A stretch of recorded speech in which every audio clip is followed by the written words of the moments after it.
So last night on the live show, I got asked an interesting question, and a question that honestly threw me for a loop. The reason it threw me for a loop was twofold. The first one is the way that the question was phrased.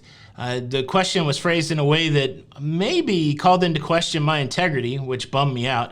And then the second thing is it's a question I'd never really contemplated before, and so I hadn't, really went through a logical reason to believe one way or another when it comes to this question. A simple question that I will try to answer now that I've had a few hours to think about it. The question was this, and I'm paraphrasing: do I think that cruise tubers, cruise influencers, cruise vloggers are driving up the price of cruises? And then that was followed by, be honest, which kind of put me in a mood. But yeah, that's probably on me. Okay, I want to answer that question. Are cruise tubers driving up the price of cruising? Let's talk about it.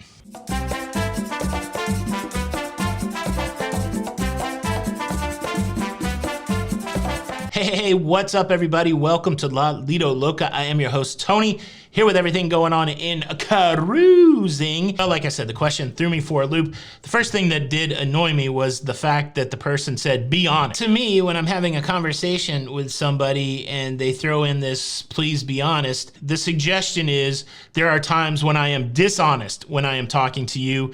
And that bothers me to no end because I feel like I'm a very, person of integrity. I'm an integrous man, as it were. Sometimes I am brutally honest to a fault. I've had falling outs with people because I will say stuff that I believe that I need to say. I won't sugarcoat it. And I've struggled in relationships with that because I believe that the truth will set you free and that honesty is the best policy. Again, I think that's something I have to work on. I don't think the person was taking a shot at me, or maybe they were calling me a liar. When you talk to someone and you say, be honest, what are you saying? What are you saying? But now to the second part of the question. Do I think that cruise prices are going up because of cruise vloggers?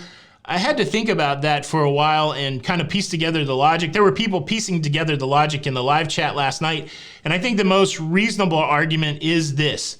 When cruise influencers, cruise tubers, cruise vloggers go out and show the cruise experience, good, bad, ugly, whatever, when they show the cruise experience, they entice people to go cruising, and that enticement of getting people to go cruising increases the demand, and because demand is increasing, then cruise lines are able to charge more for their cruises. Henceforth, an ergo price increase is because of the efforts of the cruise vlogger. I think there could be some validity to that argument. However, I don't think that is the complete story. I think we all know the simple economics of the thing. Any business offering a good or service, they want to figure out the price point that they can charge to keep customers paying and customers satisfied. They want that price point to be as high as possible. As consumers, we live on the inverse side of that. We want the most goods and services for the least amount of money, and our level of satisfaction becomes an indicator to the business offering goods and services whether that price point is at the right spot. So think of it like this. You are a cruise company. You set prices for your cruise cabins, and you are easily able to sell out a cruise ship. That becomes an indicator to people setting the prices that maybe my prices are too low because I'm very easily selling out a cruise ship. Let's increase those prices and see if the customers will pay and still be satisfied. Now I'm selling at the higher price, and my ship is maybe only 95% booked. So yeah, they're tolerating the new higher price, but maybe I'm not selling out that ship super fast. Maybe I have to move my price up and down. But as long as those cruise ships are being sold out because the demand is there, prices will increase. It's the simple economics of the thing. But you have to keep in mind that cruise companies not only are benefiting from cruise vloggers, cruise influencers, cruise tubers, they're also spending a lot of money on marketing. Possibly when you watch YouTube, if you've watched enough cruise videos, you will get an advertisement for a cruise company. That is money that a cruise company has spent to entice you to go on the cruise. So what I'm saying is there's probably a lot of slices in the demand pie. What's driving demand? Cruise influencer, cruise tuber, probably a small slice.